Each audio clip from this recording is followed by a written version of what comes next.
ഇബ്രാഹിം നബിയോട് സ്നേഹമുണ്ടെങ്കിൽ, അള്ളാഹുവിന്റെ ഹബീബിനോട് ഒരല്പമെങ്കിലും മഹബത്തുണ്ടെങ്കിൽ മനസ്സിലാക്കുക, ദുനിയാവ് ശാശ്വതമല്ല, നാളെ പരലോകമുണ്ട്. നിങ്ങളെല്ലാവരും മരിക്കും, എല്ലാവരും മരണത്തിന് കീഴടങ്ങും.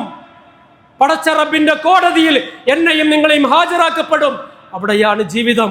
അള്ളാഹുവിന്റെ റസൂൽ പറയാറുണ്ട്, അല്ലാഹുമ്മ ലാ ആയിഷ ഇല്ലാ ആയിഷുൽ ആഖിറ. പടച്ചവനെ, അല്ലാഹുവേ, അതൊരു മോട്ടിവേഷനാണ്, സ്വയം മോട്ടിവേറ്റ് ചെയ്യുകയാണ്.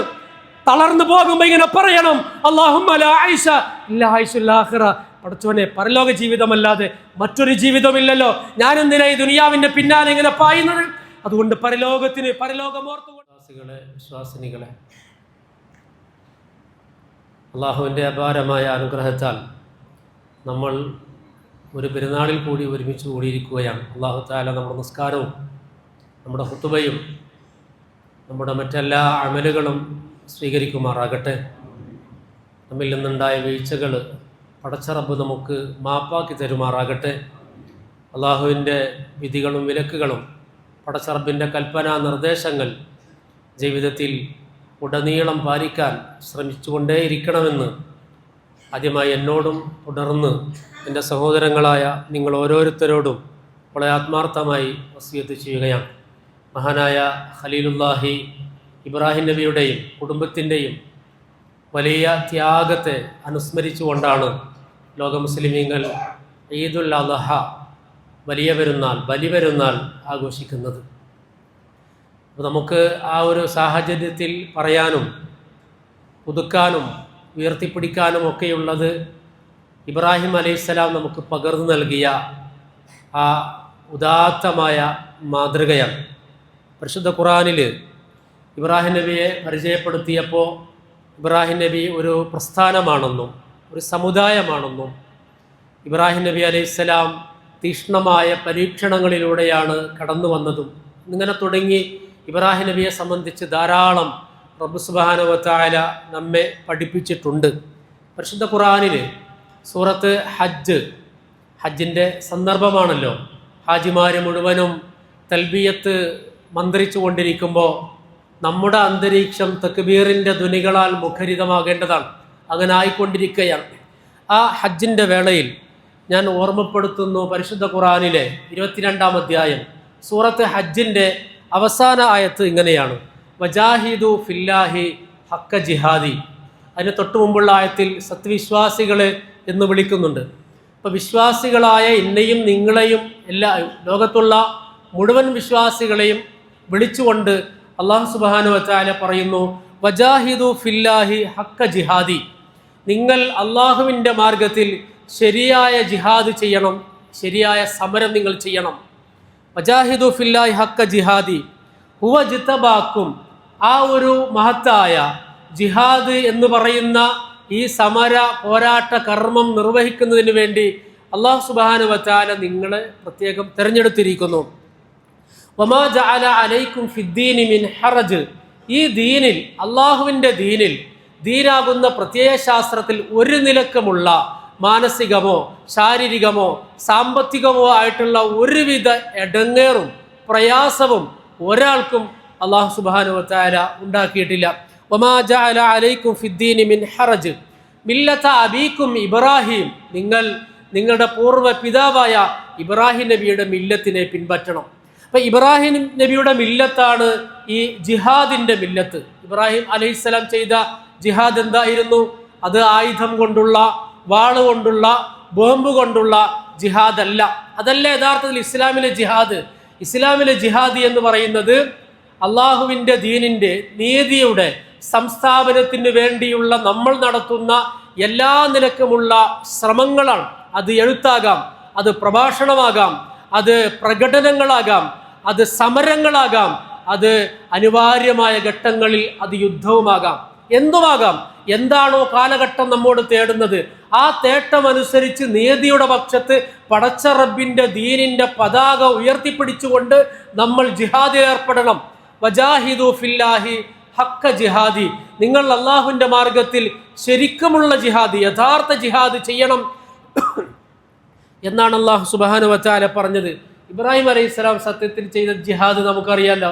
എന്തൊക്കെ ജിഹാദായിരുന്നു? ഒന്ന്, ഇബ്രാഹിം അലൈഹിസ്സലാം സ്വന്തത്തോടായിരുന്നു ജിഹാദ്. സ്വന്തം മനസ്സിനെ പിടിച്ചടക്കാനുള്ള പൈശാചിക പ്രേരണകൾക്കെതിരെ ഇബ്രാഹിം അലൈഹിസ്സലാം ശക്തമായി പോരാടിയിട്ടുണ്ട്. അതിൻ്റെ പ്രതീകമാണല്ലോ ഇന്ന് ഹജ്ജിന് നമ്മൾ ചെയ്യുന്ന ഈ കല്ലേറ് യഥാർത്ഥത്തിൽ ആരെയാണ് നമ്മൾ അറിയുന്നത്? അതൊരു പ്രതീകം മാത്രമാണ്. ശൈത്താനെയാണ് എറിയുന്നത്. ആ ശൈത്താനെ നമ്മൾ ജംറകളിൽ എറിയുമ്പോൾ നമ്മുടെ മനസ്സിൽ പ്രതിഷ്ഠിച്ചിട്ടുള്ള പിശാചുക്കളുണ്ടല്ലോ, അത് ഒരുപക്ഷെ നമ്മുടെ ഇണയാകാം, മാതാപിതാക്കളാകാം, ഒരുപക്ഷെ നമ്മുടെ മക്കളാകാം, അല്ലെങ്കിൽ നമ്മുടെ നേതാക്കന്മാരോ നമ്മുടെ അനുയായികളോ ആകാം, അല്ലെങ്കിൽ സമ്പത്താകാം, അധികാരമാകാം, സ്ഥാനമാനങ്ങളാകാം, എന്തുമാകാം. പടച്ച റബ്ബിന്റെ അപ്പുറം ഏതൊരു വിഗ്രഹത്തെയാണോ നീ നിന്റെ മനസ്സിൽ പ്രതിഷ്ഠിച്ചിട്ടുള്ളത്, ആ വിഗ്രഹത്തിനെതിരെയുള്ള ആ പിശാചുക്കൾക്കെതിരെയുള്ള ഏറാണ്, പ്രതീകാത്മകമായ ഏറാണ് ഹാജിമാര് ജംറകളിൽ എറിയുന്ന ഓരോ ഏറും. ഇബ്രാഹിം അലൈഹിസ്സലാം സ്വന്തത്തിൽ നിന്ന് പിശാചിനെ കുടിയിറക്കാനുള്ള സമരം നമ്മെ പഠിപ്പിച്ചു. അപ്പോൾ റസൂലുള്ളാഹി സ്വല്ലല്ലാഹു അലൈഹി വസല്ലമയും നമ്മോട് പറഞ്ഞത് അങ്ങനെ തന്നെയല്ലേ? ഏറ്റവും വലിയ ജിഹാദ് ഏതാ? അക്ബറുൽ ജിഹാദി ജിഹാദുൻ നഫ്സാണ്. ഒരാൾ ചെയ്യുന്ന ഏറ്റവും വലിയ ജിഹാദ് അയാളുടെ സ്വന്തത്തിനെതിരെയുള്ള പോരാട്ടമാണ്. മനസ്സിന്റെ താല്പര്യങ്ങൾക്കെതിരെ, ഇച്ഛകൾക്കെതിരെയുള്ള സമരമാണ് എന്ന് അഷ്റഫുൽ ഖൽഖ് റസൂലുള്ളാഹി സ്വല്ലല്ലാഹു അലൈഹി വസല്ലം നമ്മെ പഠിപ്പിച്ചു. അല്ലാഹു അക്ബർ, അല്ലാഹു അക്ബർ, അല്ലാഹു അക്ബർ, ലാ ഇലാഹ ഇല്ലല്ലാഹു, അല്ലാഹു അക്ബർ, അല്ലാഹു അക്ബർ വലില്ലാഹിൽ ഹംദ്. തീർന്നില്ല, അവിടെ കൊണ്ട് അവസാനിപ്പിച്ചോ? സ്വന്തത്തിനെതിരെ സ്വന്തം കാര്യം മാത്രം നോക്കുകയാണോ ഇബ്രാഹിം നബി അലൈഹി സ്വലാം ചെയ്തത്? അല്ല, അവിടെയുള്ള വ്യവസ്ഥിതിക്കെതിരെ ഇബ്രാഹിം നബി അലൈഹി സ്വലാം ജിഹാദ് ചെയ്തില്ലേ? സ്വന്തം പിതാവുമെതിരെ ഇബ്രാഹിം അലൈഹി സ്വലാമിന് സമരത്തിൽ ഏർപ്പെടേണ്ടി വന്നു. അവിടുത്തെ മതപൗരോഹിത്യത്തിനെതിരെ ഇബ്രാഹിം നബിക്ക് ജിഹാദ് ചെയ്യേണ്ടി വന്നു. അവിടുത്തെ അധികാര മേലാളന്മാർക്കെതിരെ ഇബ്രാഹിം അലൈഹി സ്വലാം ശബ്ദമുയർത്തി. അങ്ങനെ ജീവിതത്തിൽ ഉടനീളം അന്നുണ്ടായിരുന്ന വൃത്തികെട്ട, പിന്നെ എന്താ പറയാ, സ്വച്ഛാധിപത്യത്തിനും അധികാര തമ്പുരാക്കന്മാരുടെ ദാഷ്ട്യത്തിനുമെതിരെ ഇബ്രാഹിം അലൈഹി സ്വലാം സമരം ചെയ്തിട്ടില്ലേ? നമ്മൾ ഈ തൗഹീദ്, നമ്മൾ ഷിർക്ക് തൗഹീദ് എന്നൊക്കെ പറയുമ്പോൾ അത് കേവലം ചില ആരാധനാ കാര്യങ്ങളിൽ മാത്രം അധിഷ്ഠിതമായതാണോ? ഇബ്രാഹിം അലൈഹി സ്വലാമിന്റെ ജിഹാദ് അങ്ങനെയായിരുന്നില്ല. ജീവിതത്തിന്റെ എല്ലാ രംഗങ്ങളിലും എല്ലാ നിലക്കുമുള്ള അനീതികൾക്കെതിരെ ശക്തമായി പോരാടിയ പ്രവാചകനാണ് ഖലീലുല്ലാഹി ഇബ്രാഹിം അലൈഹി സ്വലാം. അത് തന്നെയാണ് ഹജ്ജിന്റെ വേളയിൽ അഷ്റഫുൽ ഖൽഖ് റസൂലുള്ളാഹി സ്വല്ലല്ലാഹു അലൈഹി വസല്ലമ ഹജ്ജത്തുൽ വിദാഇല്, അവിടുത്തെ വിടവാകൽ ഹജ്ജ് എന്ന പേരുള്ള ഒരു ഹജ്ജ് ഉണ്ടല്ലോ, ഒരേ ഒരു ഹജ്ജ്, ജീവിതത്തിൽ ഒരു ഹജ്ജ് മാത്രം നിർവഹിച്ച റസൂലുള്ളാഹി സ്വല്ലല്ലാഹു അലൈഹി വസല്ലം ആ വിടവാങ്ങൽ ഹജ്ജ് എന്ന പേരിലെ ആ ഹജ്ജില് അറഫയിൽ ഒരുമിച്ച് കൂടിയ 1,00,000-ലധികം വരുന്ന തന്റെ അനുചരന്മാരെ, സ്വഹാബാ കിറാമിനെ സാക്ഷി നിർത്തിക്കൊണ്ട് റസൂലുള്ളാഹി സ്വല്ലല്ലാഹു അലൈഹി വസല്ലം പറഞ്ഞത് എന്താണെന്ന് അറിയുമോ? അയ്യുഹന്നാസ്, അല്ലയോ മനുഷ്യരെ എന്നാണ്. അവിടെ റസൂല് അല്ലയോ സത്യവിശ്വാസികളെ എന്നല്ല, സകലമാന മനുഷ്യർക്കുമുള്ള വിളംബരമായിരുന്നു റസൂലിന്റെ വാക്കുകൾ. അല്ലയോ മനുഷ്യരെ, അയ്യുഹന്നാസ്, ജാതി മത വർഗവർണ്ണ വ്യത്യാസമില്ലാതെ എല്ലാ മനുഷ്യരെയും അഭിസംബോധന ചെയ്യുകയാണ് റസൂലുള്ളാഹി സ്വല്ലല്ലാഹു അലൈഹി വസല്ലം. തന്റെ മുന്നിൽ ഒരു തടിച്ചുകൂടിയ ഒരു വലിയ ജനസഞ്ചയത്തെ വിളിച്ചുകൊണ്ട് റസൂലുള്ളാഹി സ്വല്ലല്ലാഹു അലൈഹി വസല്ലം എന്താ പറഞ്ഞത്? അവിടെ പറഞ്ഞത് ഒരു കാര്യം ഇങ്ങനെയാണ്: ജനങ്ങളെ, ഇന്ന റബ്ബക്കും വാഹിദ്, നിങ്ങളുടെ രക്ഷിതാവ് ഒന്നാണ് കേട്ടോ, നിങ്ങളുടെ റബ്ബ് ഒന്നാണ്. ഹിന്ദുവിന്റെ റബ്ബ് വേറെയല്ല, ക്രിസ്ത്യാനിയെ സൃഷ്ടിച്ചത് വേറെ ഒരു റബ്ബല്ല, ജൂതനെ ഉണ്ടാക്കിയതും പടച്ചതും പരിപാലിച്ചു കൊണ്ടിരിക്കുന്നതും വേറെ ഒരു ദൈവമല്ല. എല്ലാ മനുഷ്യരുടെയും ദൈവം ഇലാഹ് റബ്ബു ഒന്നാണ്. ഇന്ന റബ്ബക്കും വാഹിദുൻ. നമ്മൾ സാധാരണ പറയാറില്ലേ, ഒരു മതം, ഒരു ജാതി, ഒരു ദൈവം എന്ന് വളരെ വളരെ ആവേശപൂർവ്വം നമ്മുടെ സ്കൂളുകളിൽ പഠിപ്പിക്കുകയും ചെയ്യുമ്പോൾ അത് നല്ലൊരു വാക്കാണ്. കേരളത്തിന്റെ ഒരു നവോത്ഥാന പുരുഷൻ കേരളത്തോട് പറഞ്ഞ ഒരു വാക്കാണ്, ഒരു മതം, ഒരു ജാതി, ഒരു ദൈവം എന്ന് പറഞ്ഞെങ്കിൽ 1400 വർഷങ്ങൾക്കപ്പുറം അഷ്റഫുൽ ഖൽഖ് റസൂലുള്ളാഹി സ്വല്ലല്ലാഹു അലൈഹി വസല്ലമ സഹാബാ കിറാമിനെ സാക്ഷി നിർത്തിയിട്ട് പറഞ്ഞു, സഹാബത്തെ, നിങ്ങളുടെ റബ്ബ് ഒന്നാണ്. ഇന്ന ഹാദിഹി ഉമ്മത്തൻ വാഹിദ, നിങ്ങൾ ഒരൊറ്റ ജനതയാണ്. ഒരു മതം, ഒരു ജാതി, ഒരു ദൈവമെന്ന് കഴിഞ്ഞ നൂറ്റാണ്ടിൽ പറയുന്നതിന്റെ എത്രയോ നൂറ്റാണ്ടുകൾക്ക് മുമ്പ് ഹബീബായ റസൂലുള്ളാഹി സ്വല്ലല്ലാഹു അലൈഹി വസല്ലം ലോക ജനതയോട് പറഞ്ഞിട്ടുണ്ട്. അതുകൊണ്ട് നിങ്ങൾക്കിടയിൽ ഒരു നിലക്കുമുള്ള വിവേചനവും പാടില്ല എന്ന് റസൂലുള്ളാഹി സ്വല്ലല്ലാഹു അലൈഹി വസല്ലം നമ്മെ പഠിപ്പിച്ചു. അല്ലാഹു അക്ബർ, അല്ലാഹു അക്ബർ, അല്ലാഹു അക്ബർ, ലാ ഇലാഹ ഇല്ലല്ലാഹു, അല്ലാഹു അക്ബർ, അല്ലാഹു അക്ബർ വലില്ലാഹിൽ ഹംദ്. റസൂലിന്റെ ആ അറഫയിലെ പ്രഭാഷണം നമുക്ക് യൂട്യൂബിൽ അടിച്ചാൽ കിട്ടും, ഗൂഗിളിൽ സെർച്ച് ചെയ്താൽ മതി, കിട്ടും, ആർക്കും കിട്ടും. ഇംഗ്ലീഷിലോ മലയാളത്തിലോ അറബിയിലോ ലോകത്തിലെ ഏത് ഭാഷയിലും കിട്ടും. അത് നിങ്ങളൊന്ന് ഏറ്റവും പരിശോധിക്കുക. ആ പ്രഭാഷണത്തിൽ മുഴുവനും അയ്യുഹന്നാസ്, അല്ലയോ മനുഷ്യരെ എന്ന് വിളിച്ചിട്ട് പറഞ്ഞത് എന്താണ്? റബ്ബിനെ കുറിച്ച് പറയുകയാണ്, സ്ത്രീകളുടെ സ്ത്രീ സമൂഹത്തിന്റെ അവകാശത്തെ കുറിച്ച് പറയുകയാണ്, പലിശ എന്ന ദുരന്തത്തിനെതിരെ ബോധവൽക്കരണം നടത്തുകയാണ്, വർണ്ണവൈജാത്യങ്ങൾക്കെതിരെയുള്ള റസൂലിന്റെ കൃത്യമായ ആഹ്വാനം നടത്തുകയാണ്. ഇതല്ലേ തൗഹീദ്? തൗഹീദ് എന്ന് പറഞ്ഞാൽ തൗഹീദ് തൗഹീദ് തൗഹീദ് എന്ന് 1000 വട്ടം പറഞ്ഞത് കൊണ്ടായി തീരുന്നതാണോ തൗഹീദ്? തൗഹീദ് എന്ന് പറഞ്ഞാൽ സമഗ്രമായ ഒരു വീക്ഷണമാണ്, കാഴ്ചപ്പാടാണ് എന്ന് വിശ്വാസികളെ നമ്മൾ മനസ്സിലാക്കണം. അതുകൊണ്ട് റസൂലുള്ളാഹി സ്വല്ലല്ലാഹു അലൈഹി വസല്ലം ഇബ്രാഹിം നബി പഠിപ്പിച്ച കാണിച്ചു തന്ന മില്ലത്ത് ഏതാണോ ആ മില്ലത്തിലൂടെയാണ് അള്ളാഹുവിന്റെ റസൂൽ സഞ്ചരിച്ചത്. അപ്പൊ നമ്മൾ ഈ കാലഘട്ടത്തിൽ എന്ത് ചെയ്യണം? ഈ റമദാൻ, ഈ പെരുന്നാളിന്റെ, ഈ ബലിപെരുന്നാളിന്റെ സുദിനത്തിൽ എൻ്റെ പ്രിയപ്പെട്ട മുഅ്മിനീങ്ങളെ, ഇബ്രാഹിം നബി അലൈഹി സ്വലാമിന്റെ ത്യാഗവും ഇബ്രാഹിം നബിയുടെ എന്താ പറയാ പരീക്ഷണത്തിൽ അധിഷ്ഠിതമായ ജീവിതവും ഒക്കെ അയവിറക്കുമ്പോൾ റസൂലുള്ളാഹി സ്വല്ലല്ലാഹു അലൈഹി വസല്ലം ആ മില്ലത്തിലൂടെ സഞ്ചരിച്ച് നമുക്ക് മാതൃകയായി കാണിച്ചു തന്നപ്പോൾ ഇക്കാലഘട്ടത്തിന്റെ തേട്ടമനുസരിച്ച് ഇബ്രാഹിമുമാരായി എഴുന്നേറ്റ് നിൽക്കാൻ എൻ്റെ സത്യവിശ്വാസികളെ എനിക്കും നിങ്ങൾക്കും സാധിക്കേണ്ടതുണ്ട്. നമുക്കിപ്പോൾ എന്താ നമ്മുടെ അവസ്ഥ? ഇന്ത്യയിലും വടക്കേ ഇന്ത്യയിലും ഉത്തരേന്ത്യയിലും എന്തൊക്കെയാണ് നടന്നുകൊണ്ടിരിക്കുന്നത്? ഇന്നലെ ഒരു ചെറുപ്പക്കാരൻ പെരുന്നാളിന് നാട്ടിലേക്ക് പോവുകയായിരുന്നു. നമ്മുടെ മഹാരാജ്യത്ത് നാട്ടിലേക്ക് പോവുകയായിരുന്ന ചെറുപ്പക്കാരൻ സഹോദരന് ഒരു മെസ്സേജ് അയക്കുന്നുണ്ട് വാട്സാപ്പിൽ.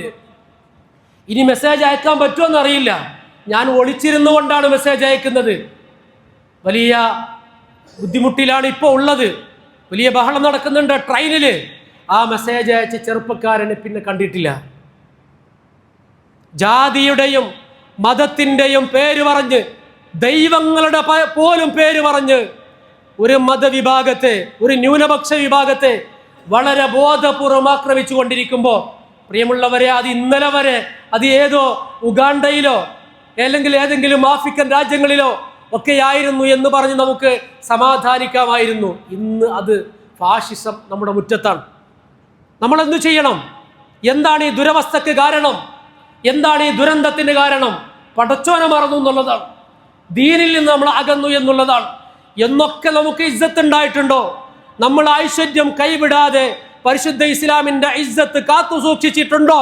അന്നൊക്കെ നമുക്കാണ് പ്രതാപം ഉണ്ടായിട്ടുള്ളത്. എന്താ ഇസ്സത്ത്? ഈമാൻ തന്നെയാണ്. ഈമാൻ തന്നെയാണ്, അചഞ്ചലമായ ഈമാനാണ്. അതുകൊണ്ട് അള്ളാഹുവിന്റെ റസൂൽ, അള്ളാഹുവിന്റെ ഖുർആൻ നമ്മോട് പറഞ്ഞു, മില്ലത അബീക്കും ഇബ്രാഹിം, നിങ്ങൾ ഇബ്രാഹിം നബിയുടെ മില്ലത്തിലൂടെ സഞ്ചരിക്കണം വിശ്വാസികളെ. സൂറത്ത് ഹജ്ജിന്റെ അവസാന ആയത്ത്, ഹുവ സമ്മാകുമുൽ മുസ്ലിമീന മിൻ ഖബ്ലു വഫീ ഹാദാ, അല്ലാഹു സുബ്ഹാനഹു വ തആല നിങ്ങൾക്ക് അനുസരണയുള്ളവർ എന്ന് പേര് വെച്ചിട്ടുണ്ട്. മുസ്ലിം എന്ന വാക്കിന്റെ അർത്ഥം എന്താ? അനുസരണയുള്ളവൻ എന്നാണ്. അല്ലാഹു തആല അങ്ങനെ ഒരു പേരാണ്. അല്ലാഹുവിനെ അനുസരിക്കുന്നവരല്ലേ ഞാനും നിങ്ങളും. മിൻ ഖബ്ലു വഫീ ഹാദാ, ഇപ്പോഴും ഇതിനു മുമ്പും അല്ലാഹുവിനെ അനുസരിക്കുന്നവർക്കുള്ള പേര് മുസ്ലിമീങ്ങൾ എന്നാണ്. എന്തിനാണ് അല്ലാഹു തആല നിങ്ങളെ തെരഞ്ഞെടുത്ത് നിയോഗിച്ചത്? ലിയകൂന റസൂലു ഷഹീദൻ അലൈക്കും, റസൂല് നിങ്ങൾക്ക് സാക്ഷിയാകാൻ, റസൂല് നിങ്ങൾക്ക് സാക്ഷിയാകാനും, വതകൂനു ശുഹദാ അലന്നാസ്, നിങ്ങൾ എന്ന് പറഞ്ഞ ഇരിക്കുന്ന ഞാനും നിങ്ങളും അടക്കമുള്ള ലോകത്തുള്ള മുഴുവൻ വിശ്വാസികളും, ലിതകൂനു ശുഹദാ അലന്നാസ്, ജനങ്ങൾക്ക് സാക്ഷ്യം വഹിക്കണം, ജീവിതം കൊണ്ട് സാക്ഷ്യം വഹിക്കണം എന്ന് പറഞ്ഞാല് റസൂല് കുറെ തത്വങ്ങൾ, ലെനിനൊക്കെ കുറെ ആചാര്യന്മാർ, കമ്മ്യൂണിസത്തിന്റെയും മറ്റും പല ആചാര്യന്മാരും പല ബുദ്ധിജീവികളും ലോകത്തോട് ഒരുപാട് തത്വങ്ങൾ പറഞ്ഞു. അതൊക്കെ തത്വങ്ങളായിരുന്നു പലതും, പക്ഷെ പ്രാക്ടിക്കൽ അല്ല, നടക്കുന്ന കാര്യമൊന്നുമല്ല പറഞ്ഞത്.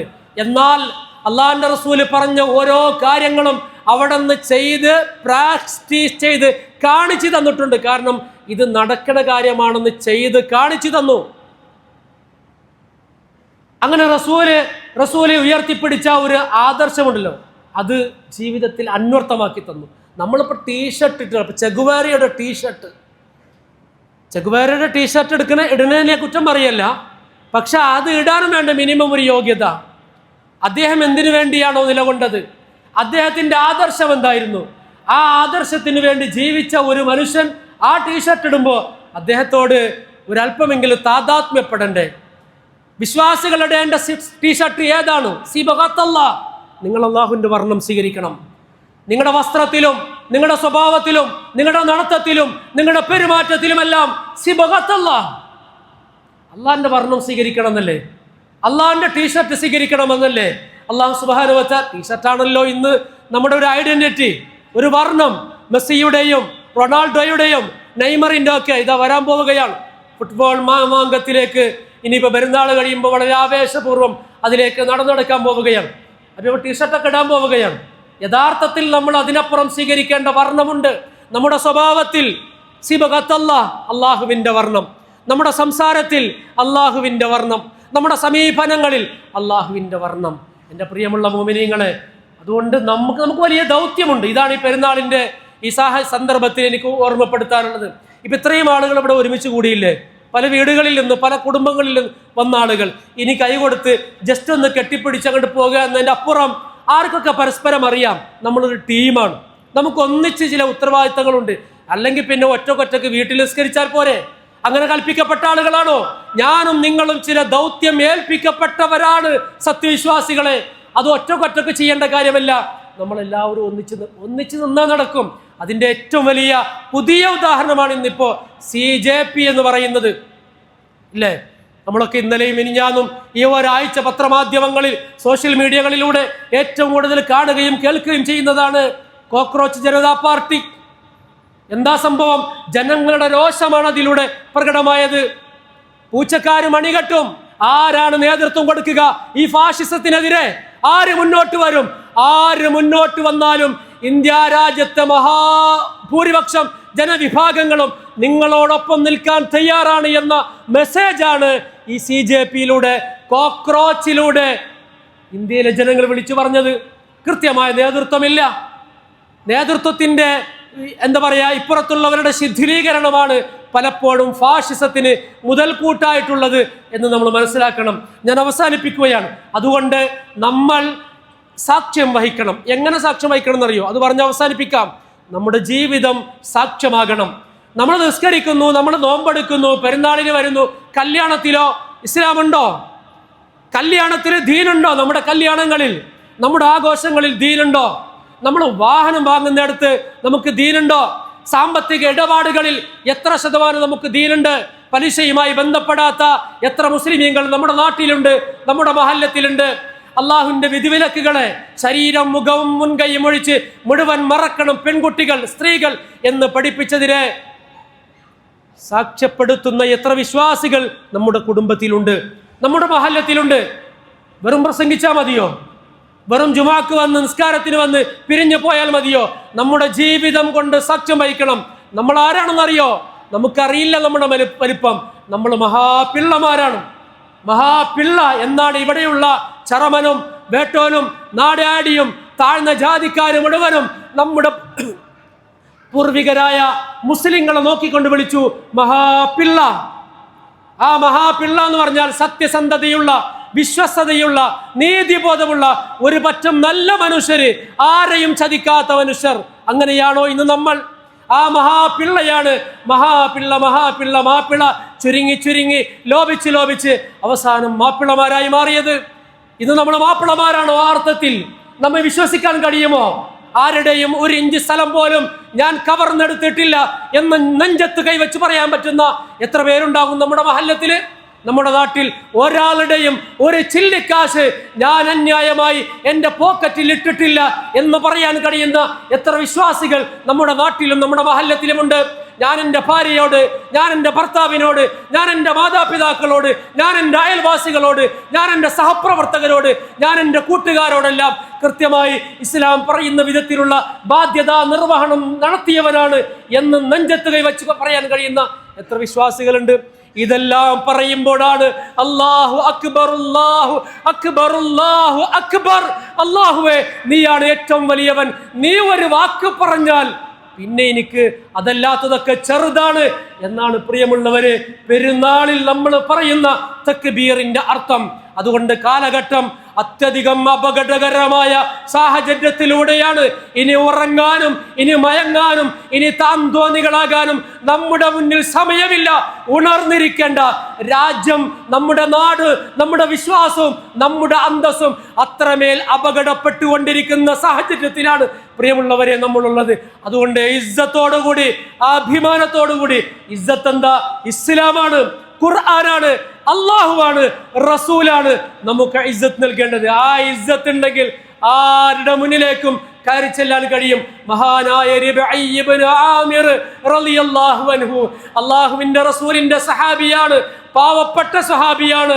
മുന്തിയ ഒരു വസ്ത്രം പോലും ധരിക്കാൻ ശേഷിയില്ലാത്ത റിബഈ ഇബ്നു ആമിറാണ് റളിയല്ലാഹു അൻഹു റുസ്തം എന്ന് പറയുന്ന പേർഷ്യൻ രാജാവിന്റെ കൊട്ടാരത്തിലേക്ക് നെഞ്ചു നിവർത്തിക്കൊണ്ട് കയറി ചെന്നത്.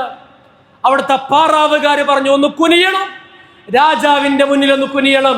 ഇല്ലടാ, ഞങ്ങൾ ഒരാളുടെയും, അല്ലാഹു അല്ലാത്ത ഒരാളുടെയും മുന്നിൽ ശിരസ് കുനിക്കുകയില്ല എന്ന് പറഞ്ഞ മഹാനായ റുസ്തം റിബഈ ഇബ്നു ആമിർ റളിയല്ലാഹു അൻഹു. അവസാനം റുസ്തം ചോദിക്കുന്നു, ആ പോട്ടെ, എന്താണ് നിങ്ങളുടെ വരവിന്റെ ഉദ്ദേശം? റിബഈ ഇബ്നു ആമിർ റളിയല്ലാഹു തആല പറഞ്ഞു, ഞങ്ങൾ വന്നത് എന്തിനാണെന്നറിയോ?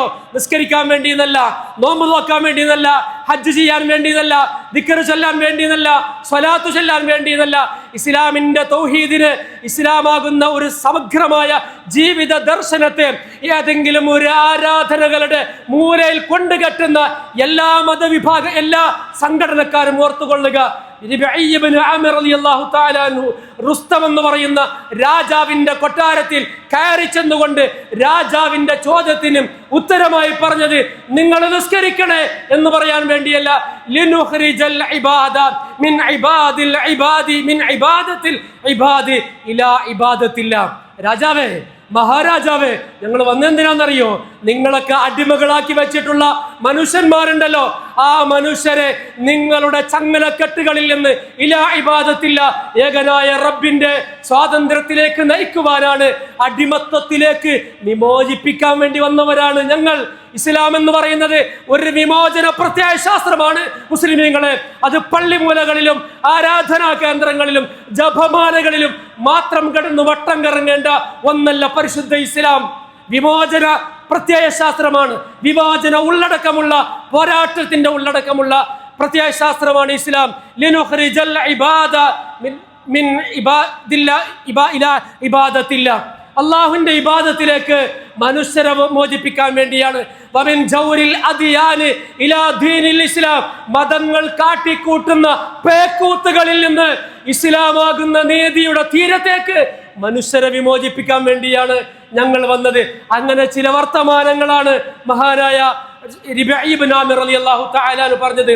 മിൻ ലീഖി ദുനിയ ഇലാ സഅതി ദുനിയ വൽ ആഖിറ, ദുനിയാവിന്റെ നശ്വരമായ, ദുനിയാവിന്റെ സങ്കുചിതമായ, ദുനിയാവിന്റെ ഇടുക്കത്തിൽ നിന്ന് ഇലാ സഅതി ദുനിയ വൽ ആഖിറ, ദുനിയാവിന്റെയും നാളെ പാരത്രിക ജീവിതത്തിന്റെയും അനന്ത വിശാലതയിലേക്ക് മനുഷ്യരെ വിമോചിപ്പിക്കാൻ വേണ്ടി ഏൽപ്പിക്കപ്പെട്ട ജനതയാണ് ഞങ്ങളെന്ന് പേർഷ്യൻ രാജാവിന്റെ മുഖത്ത് നോക്കി പറയാൻ എവിടെന്ന് ധൈര്യം കിട്ടിയെന്ന് ചോദിച്ചാൽ അത് ഇസ്ലാം നൽകിയ ഒരു ഇസ്സത്താണ്. അല്ല, ഈ ദൗത്യം നമ്മൾ നിർവഹിക്കണ്ടേ? നമ്മളിങ്ങനെ തൗഹീദും ശിർക്കും എന്ന് പറഞ്ഞ് കേവലം രണ്ടക്ഷരങ്ങൾ പറഞ്ഞാൽ മതിയോ? കേവലം ദിക്റുകളും സ്വലാത്തുകളും ചില മാമൂലകളിലും അഭിരമിച്ചാൽ മതിയോ? അതിനപ്പുറം ഇതിൻ്റെയൊക്കെ ദുരന്തമാണ് ഇന്ന് നമ്മൾ അനുഭവിച്ചു കൊണ്ടിരിക്കുന്നത്. ഇസ്ലാം വ്യക്തിപരമായ തലങ്ങളിലേക്കും ചില ആരാധനാ കർമ്മങ്ങളിലേക്കും ഇസ്ലാമിനെ ചുരുക്കി കെട്ടിയതിന്റെ ദുരന്തമാണ് മുസ്ലിമീങ്ങളെ ഇന്ന് ലോകത്തെ മുസ്ലിമീങ്ങൾ, പ്രത്യേകിച്ച് ഇന്ത്യയിലെ മുസ്ലിമീങ്ങൾ അനുഭവിക്കുന്നത്. അതുകൊണ്ട് ഞാൻ അവസാനിപ്പിക്കുക, ഈ പെരുന്നാളിൽ നമുക്ക് ഇബ്രാഹിം നബിയോട് സ്നേഹമുണ്ടെങ്കിൽ, അള്ളാഹുവിന്റെ ഹബീബിനോട് ഒരല്പമെങ്കിലും മഹബത്തുണ്ടെങ്കിൽ മനസ്സിലാക്കുക, ദുനിയാവ് ശാശ്വതമല്ല, നാളെ പരലോകമുണ്ട്. കുല്ലുക്കും, നിങ്ങളെല്ലാവരും മരിക്കും, എല്ലാവരും മരണത്തിന് കീഴടങ്ങും. പടച്ച റബ്ബിന്റെ കോടതിയിൽ എന്നെയും നിങ്ങളെയും ഹാജരാക്കപ്പെടും. അവിടെയാണ് ജീവിതം. അല്ലാഹുവിന്റെ റസൂൽ പറയാറുണ്ട്, അല്ലാഹുമ്മ ലാ ആയിഷ ഇല്ലാ ആയിഷുൽ ആഖിറ. പടച്ചോനെ, അല്ലാഹുവേ, അതൊരു മോട്ടിവേഷനാണ്, സ്വയം മോട്ടിവേറ്റ് ചെയ്യുകയാണ്. തളർന്നു പോകുമ്പോൾ ഇങ്ങനെ പറയണം, അല്ലാഹുമ്മ ലാ ആയിഷ ഇല്ലാ ആയിഷുൽ ആഖിറ. പടച്ചോനെ, പരലോക ജീവിതമല്ലാതെ മറ്റൊരു ജീവിതമില്ലല്ലോ, ഞാൻ എന്തിനാ ഈ ദുനിയാവിന്റെ പിന്നാലെ ഇങ്ങനെ പായുന്നത്? അതുകൊണ്ട് പരലോകമോർത്തുകൊണ്ട് അല്ലാഹു തആല ഏൽപ്പിച്ച ദൗത്യം ഏറ്റെടുത്ത് ഈ കാലഘട്ടത്തിന്റെ ഇസ്ലാമിക പതാകയുടെ ധ്വജവാഹകരാകാൻ പ്രിയമുള്ള മുഅ്മിനീങ്ങളെ, ഈ പെരുന്നാളിന്റെ സുദിനത്തിൽ ഞാനും നിങ്ങളും തയ്യാറാകണം എന്ന ഒരു ഓർമ്മപ്പെടുത്തലോടുകൂടി, വസിയത്തോടുകൂടി ഞാൻ അവസാനിപ്പിക്കുകയാണ്. അല്ലാഹു അക്ബർ, അല്ലാഹു അക്ബർ, അല്ലാഹു അക്ബർ, ലാ ഇലാഹ ഇല്ലല്ലാഹു, അല്ലാഹു അക്ബർ, അല്ലാഹു അക്ബർ, വലില്ലാഹിൽ ഹംദ്. റഹ്മാനായ റബ്ബേ, അല്ലാഹു ഞങ്ങളുടെ പെരുന്നാളെന്ന് സ്വീകരിക്കണേ. അല്ലാഹു ഞങ്ങളുടെ നോമ്പും ഞങ്ങളുടെ നിസ്കാരവും ഞങ്ങളുടെ ഉളഹിയത്തും ഞങ്ങളുടെ ഖിറാഅത്തും ഞങ്ങളുടെ ഖുതുബയും ജുമുഅയും എല്ലാ അമലുകളും നീ സ്വീകരിക്കണേ റഹ്മാനെ. അല്ലാഹുവേ, ഞങ്ങളിൽ നിന്ന് സംഭവിച്ച തെറ്റുകൾ നീ പൊറുക്കണേ. നീ മാപ്പാക്കണേ തമ്പുരാനെ.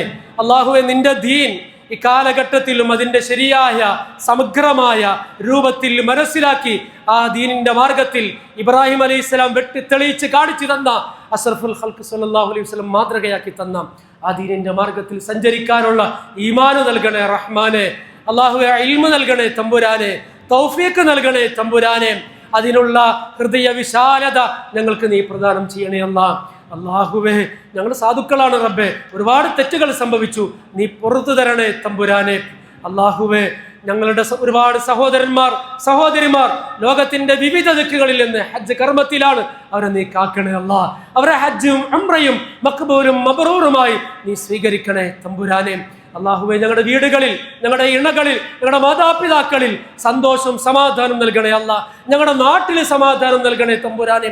ഞങ്ങളുടെ മഹല്ലില് ഐക്യവും പൊരുത്തവും സമാധാനവും നൽകണേ തമ്പുരാനെ. അല്ലാഹുവേ, ഈ രാജ്യത്തെ ഞങ്ങളുടെ പൂർവികരായ ആളുകൾ പടുത്തുയർത്തിയ രാജ്യത്തെ അപകടപ്പെടുത്താൻ ശ്രമിക്കുന്ന ന്യൂനപക്ഷം വരുന്ന ഫാഷിസത്തിനെതിരെ ഒറ്റക്കെട്ടായി നിൽക്കാനുള്ള വലിയ മനസ്സ്, കരുത്തുള്ള മനസ്സ് ഈ രാജ്യത്തെ മുഴുവൻ മതേതര വിശ്വാസികൾക്കും നീ പ്രദാനം ചെയ്യണേ തമ്പുരാനെ. അല്ലാഹുവേ, ഞങ്ങളുടെ പലരും ബർസഖിലാണ്, ഖബറിലാണ് റബ്ബേ. ഞങ്ങളുടെ ഉമ്മമാരുണ്ട്, ഞങ്ങളുടെ വാപ്പമാരുണ്ട്, ഞങ്ങൾക്ക് വേണ്ടപ്പെട്ട പലരുമുണ്ട് റബ്ബേ. അല്ലാഹുവേ, അവരെ ഖബറുകൾ നീ വിശാലമാക്കണേ തമ്പുരാനെ. ഈ പള്ളിക്ക് വേണ്ടി അഹോരാർത്ഥം പരിശ്രമിച്ച ഒരുപാട് ആളുകളുണ്ട് റഹ്മാനെ. അവർക്കൊക്കെ നീ മഗ്ഫിറത്തും മർഹമത്തും നൽകണേ തമ്പുരാനെ. അവർക്കൊക്കെ നിന്റെ ജന്നാത്തുൻ നഈമിൽ ഇടം നൽകി അനുഗ്രഹിക്കണേ ഞങ്ങളൊക്കെ മരിക്കുന്ന സമയത്ത് കാമിലായ ഈമാനോട് കൂടി ഈ ദുനിയാവിൽ നിന്ന് പരിശുദ്ധ കലിമ ചൊല്ലി പുഞ്ചരിച്ച് മരിക്കാൻ നീ തൗഫീഖ് നൽകണേ തമ്പുരാനെ. അവസാനം നിന്റെ ജന്നാത്തുൻ നഈമിൽ നിന്റെ ഹബീബ് നബി മുഹമ്മദ് മുസ്തഫ സ്വല്ലല്ലാഹു അലൈഹി വസല്ലമയോടൊപ്പം, ഇബ്രാഹിം നബിയോടൊപ്പം, സഹാബത്തിനോടൊപ്പം, അമ്പിയാക്കൾ ഔലിയാക്കളോടൊപ്പം, സ്വാലിഹീങ്ങളോടൊപ്പം പാവപ്പെട്ട ഞങ്ങളെയും നിന്റെ സ്വർഗത്തിൽ ഇടം നൽകി നീ അനുഗ്രഹിക്കണേ اللهم اغفر للمؤمنين والمؤمنات والمسلمين والمسلمات الأحياء منهم والأموات إنك مجيب الدعوات وقاضي الحاجات. ربنا آتنا في الدنيا حسنة وفي الآخرة حسنة وقنا عذاب النار.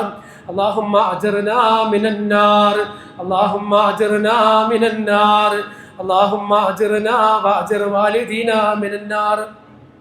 اللهم أعز الإسلام والمسلمين، اللهم انصر المسلمين في كل مكان، اللهم انصر إخواننا المسلمين في كل مكان. ربنا اغفر لنا ولإخواننا الذين سبقونا بالإيمان ولا تجعل في قلوبنا غلا للذين آمنوا ربنا إنك رؤوف رحيم.